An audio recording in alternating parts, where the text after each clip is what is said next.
I must admit that as a film historian I find this whole outcry against wokeism in the entertainment industry to be absurd, particularly in regard to the issues of casting.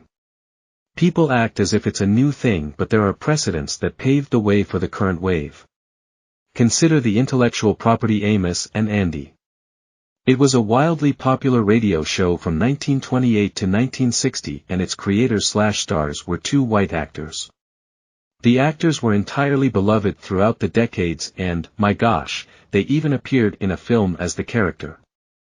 The illusion was achieved by a certain technique in which darkened makeup was applied to the actors' faces to give them the appearance of being actual black men, just another tool in a seasoned thespian's kit.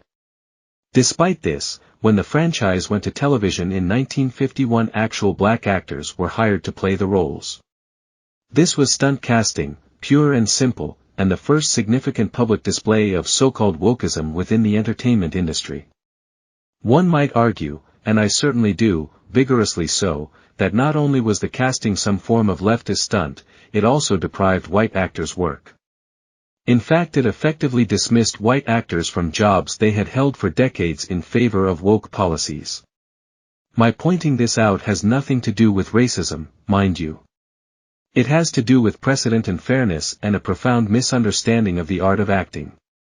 It was not necessary that they hire black actors for the Amos and Andy radio show, but if they had, then certainly I would argue that in every manner those same actors deserved the television roles of the characters they portrayed. But that is not the case.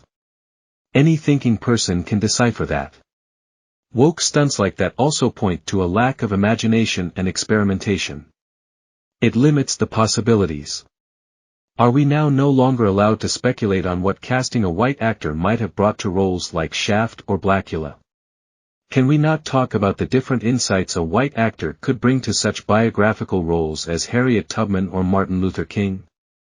Have we arrived to such a dictatorship that we are no longer permitted the God-given human right of intellectual conjecture? Am I a racist because I think Clint Eastwood would be fascinating in the role of Martin Luther King? Personally, I think it's much more racist to not even be allowed to consider casting Charles Bronson in as Superfly, but I suppose that's the upside-down nonsensical dystopia we currently live in.